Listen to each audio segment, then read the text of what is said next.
Hey everyone, how are you? I hope you all are fine. So today we are going to start new chapter of BSc semester 5 organic chemistry. So the name of chapter is enzymes. क्या चीज? enzymes. तो आप लोगों को बड़ा ही बेसब्री से इस चैप्टर का इंतजार होगा और अब हम लोग उस इंतजार को क्या करेंगे? खत्म करेंगे। तो ये हमारा सबसे फर्स्ट लेक्चर है एंजाइम्स का और आपको हम कुछ बात बता दें इसको स्टार्ट करने से पहले कि ये एक ऐसा चैप्टर है जो कि हर एक एग्जाम में पूछा जाता है। मींस अगर आप कॉम्पिटिटिव एग्जाम का तैयारी कर रहे होंगे तो वहां पे इस चैप्टर से क्वेश्चंस रहेगा ही रहेगा। अगर आप सेमेस्टर एग्जाम का तैयारी कर रहे होंगे तो वहां पर भी आपको इस चैप्टर से अच्छा खासा वेटेज वाला क्वेश्चंस मिलने वाला है। ठीक है, और आपको एक बात और बता दें कि ये चैप्टर 11th-12th के बच्चों के लिए भी इंपॉर्टेंट रहेगा क्योंकि ये फुल्ली जो चैप्टर है आपका थ्योरेटिकल चैप्टर टाइप का है, समझने में आपको दिक्कत नहीं होगा। तो 11th-12th के बच्चे भी इस चैप्टर को देख सकते हैं। हाँ, हम ये चीज मानते हैं कि थोड़ा सा आपको ग्रेजुएशन में ज्यादा चीजें हम बताएंगे, लेकिन थोड़ा अगर ज्यादा आप देख भी लीजिएगा तो आपको दिक्कत नहीं करेगा। तो ये 11th-12th के बच्चे अगर देख रहे होंगे तो वो भी इस लेक्चर को क्या कर सकते हैं? देख सकते हैं। तो चलिए हम लोग क्या करते हैं, स्टार्ट करते हैं एंजाइम्स चैप्टर को। एंजाइम्स चैप्टर का इस क्लास में हम लोग क्या करेंगे? बेसिक इंट्रोडक्शंस देखेंगे कि एंजाइम्स होता क्या है। एंजाइम्स के बारे में हम लोग एक क्या करेंगे? ओवरव्यू देखेंगे कि एंजाइम्स क्या होता है, इसका क्या काम होता है। नहीं, ये सब के ऊपर हम लोग क्या करने वाले हैं? डिस्कस करने वाले हैं। तो यहाँ पे आपको लिखा हुआ नोट्स पूरा दिख रहा होगा। आपको कुछ नहीं करना है, अभी नहीं लिखना है, लिखने के लिए हम टाइम देंगे। बस आप थोड़ा सा 10-15 मिनट हमारे साथ फोकस करके क्या कीजिए, समझ लीजिए चीजों को। सबसे फर्स्ट बात करते हैं एंजाइम्स का डेफिनेशंस कि एंजाइम्स होता क्या है। देखिए, हम आपको एक चीज बता रहे हैं, आप थोड़ा सा ध्यान से सुनिएगा। हर एक लिविंग ऑर्गेनिजम्स में, हमारे बॉडी में, आपके बॉडी में या और कोई भी लिविंग ऑर्गेनिजम्स में रिएक्शंस को कैटेलाइज करने के लिए सम स्पेसिफिक मॉलिक्यूल्स का रिक्वायरमेंट होता है और जो सम स्पेसिफिक मॉलिक्यूल्स होता है उसी को हम लोग क्या बोलते हैं? एंजाइम्स।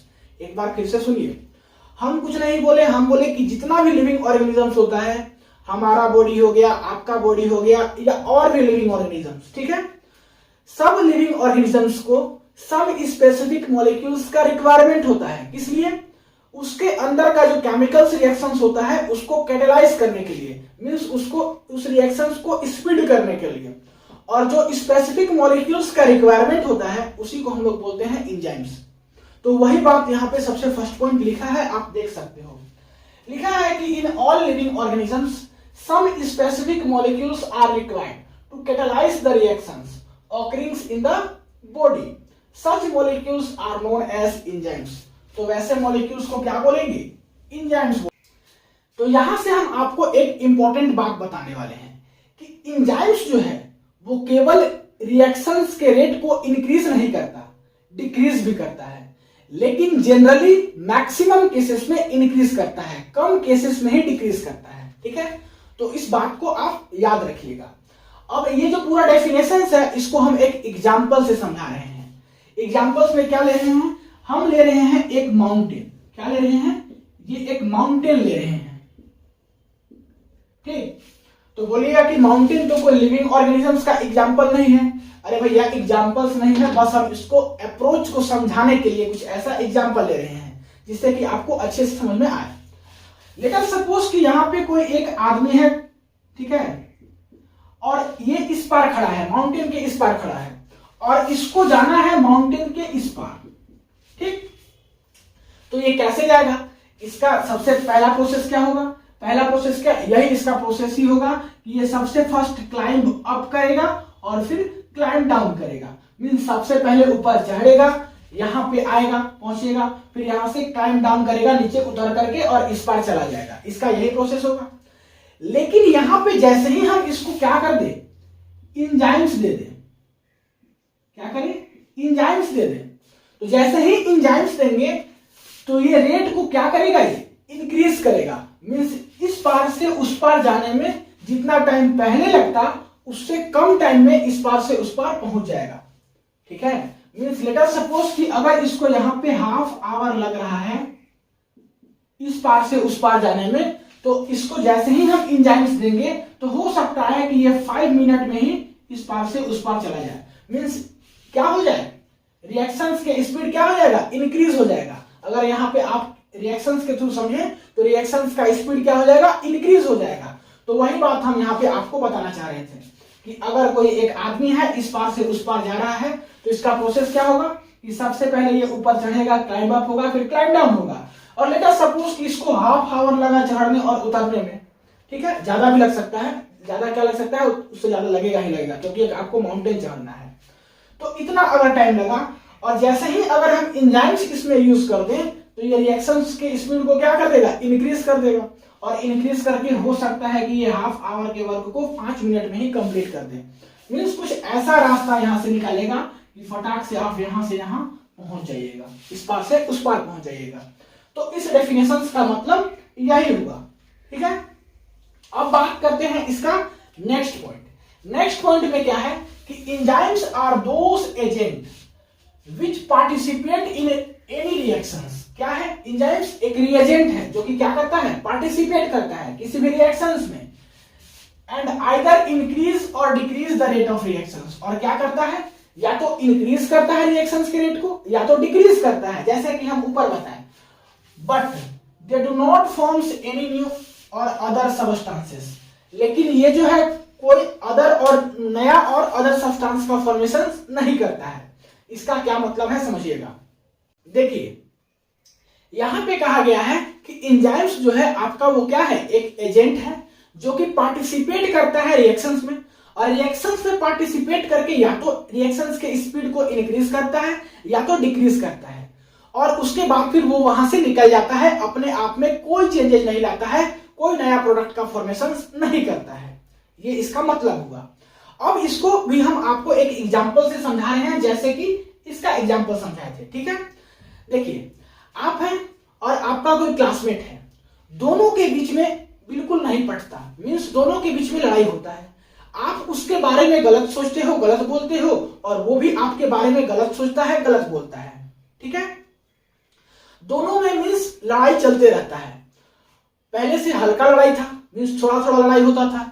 अब हम क्या किए कि जानते हैं कि दोनों का आपस में नहीं पटता, दोनों आपस में लड़ाई करते हैं, तो हम बीच में गए और आपको उसके बारे में कुछ मतलब आपको हम बोल दिए कि वो आपको ऐसे बोल रहा था, वैसे बोल रहा था, उसके बारे में आपको हम लड़ाई लगवा दिए, और उसको गए आपके बारे में उसको लड़ाई लगवा दिए, और दोनों आपस में अच्छा वाला लड़ाई करने लगे, और हम फिर वहां से निकल करके चले गए। तो यहां से आपको क्या समझना है कि दोनों में पहले से लड़ाई था और हम जाकर के और उसकी लड़ाई की स्पीड को इंक्रीज करा दिए। मीन्स अगर वहां पे रिएक्शंस दोनों में होता तो रिएक्शंस के स्पीड को क्या करा दिए होते, इंक्रीज करा दिए होते, और हम वहां से निकल गए। मीन्स हम किसका काम किए, एंजाइम्स का काम किए, रिएक्शंस को कैटेलाइज करने में हेल्प किए, मीन्स दोनों को लड़ाई करने में हेल्प किए, और वहां से निकल गए, मेरे में कोई चेंजेस नहीं हुआ, आपस में दोनों कोई लड़ते रह गए। तो ये हुआ आपका इस लाइन का मतलब। अब यहाँ पे डिक्रीज का ही बात किया गया है, तो हो सकता है कि हम जाएंगे और दोनों की लड़ाई को शांत भी करा देंगे, जो पहले से थोड़ा बहुत लड़ाई था उस लड़ाई को और कम करा देंगे और वहां से निकल जाएंगे। तो मीन्स उस केस में भी हमारे में कोई चेंजेस नहीं हुआ।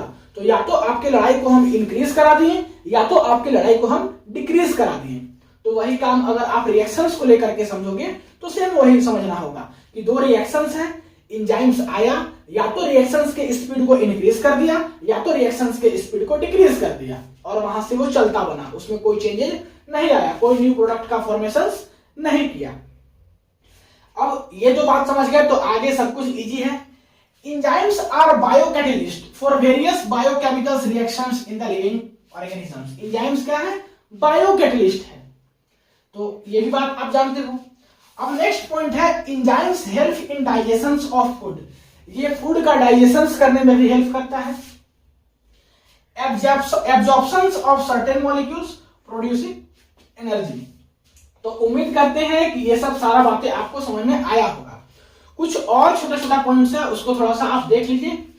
तो नेक्स्ट पॉइंट क्या है, almost all enzymes are proteins.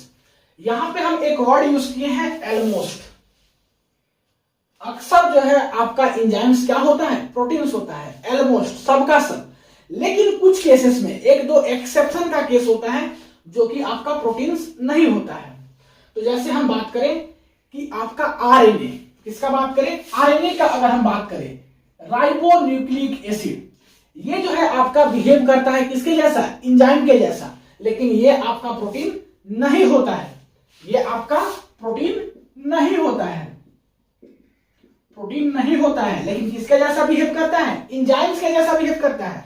तो इसीलिए हम यहाँ पे लिखे हैं कि almost all enzymes are proteins. किसी किसी बुक्स में या किसी किसी लेक्चर्स में ये भी बताया जाता है कि ऑल एंजाइम्स आर प्रोटीन्स, वो भी बात सही है, लेकिन कुछ कुछ एंजाइम्स जो है जैसे कि आरएनए हो गया, वो आपका प्रोटीन्स नहीं है, तो इसी के चलते हम यहाँ पे ऑलमोस्ट लगा दिए हैं। नेक्स्ट पॉइंट की बात करें, एंजाइम्स आर स्पेसिफिक। एंजाइम्स क्या होता है, स्पेसिफिक होता है। अब इसको आप थोड़ा सा एक बात से समझिए, एक एग्जांपल से समझिए, आगे आपको मैकेनिज्म्स पढ़ना होगा जब एंजाइम्स का, तो वहां पे हम उसके बारे में डिटेल बताएंगे।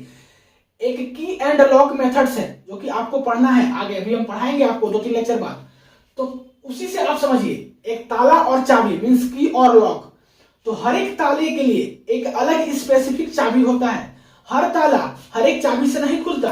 अब आप सोचिएगा कि मार्केट में बहुत ऐसा ताला मिलता है जो किसी चाबी से खुल जाता है, तो हम ऑर्डिनरी वाले ताले की बात नहीं कर रहे हैं, एक अच्छा ताला, एक क्वालिटी वाला ताला की बात कर रहे हैं। हर एक ताला हर एक चाबी से नहीं खुलता है, हर एक ताला का एक स्पेसिफिक चाबी होता है। सेम उसी प्रकार से हर एक एंजाइम्स जो है स्पेसिफिक नेचर्स का होता है, हर एक एंजाइम्स के लिए एक स्पेसिफिक सबस्ट्रेट होता है, ठीक है। जैसे हर एक ताला हर एक चाबी से नहीं खुलता, वैसे ही हर एक एंजाइम्स के लिए हर एक सबस्ट्रेट का रिक्वायरमेंट होता है, ठीक है। तो इसको आप ऐसे समझिए। Next, an enzymes has secondary, tertiary and quaternary structure. अब इसको कैसे समझिएगा, हम बोले सबसे ऊपर में एक लाइन बोले हैं कि हर एक एंजाइम्स क्या होता है, प्रोटीन्स होता है, ऑलमोस्ट एक आध को छोड़ करके। तो प्रोटीन्स का आपको स्ट्रक्चर मालूम होगा कि प्राइमरी स्ट्रक्चर भी होता है, सेकेंडरी स्ट्रक्चर भी होता है, टर्शियरी स्ट्रक्चर भी होता है, क्वाटरनरी स्ट्रक्चर भी होता है। ये सब आप प्रोटीन्स का में पढ़े होंगे, ठीक है।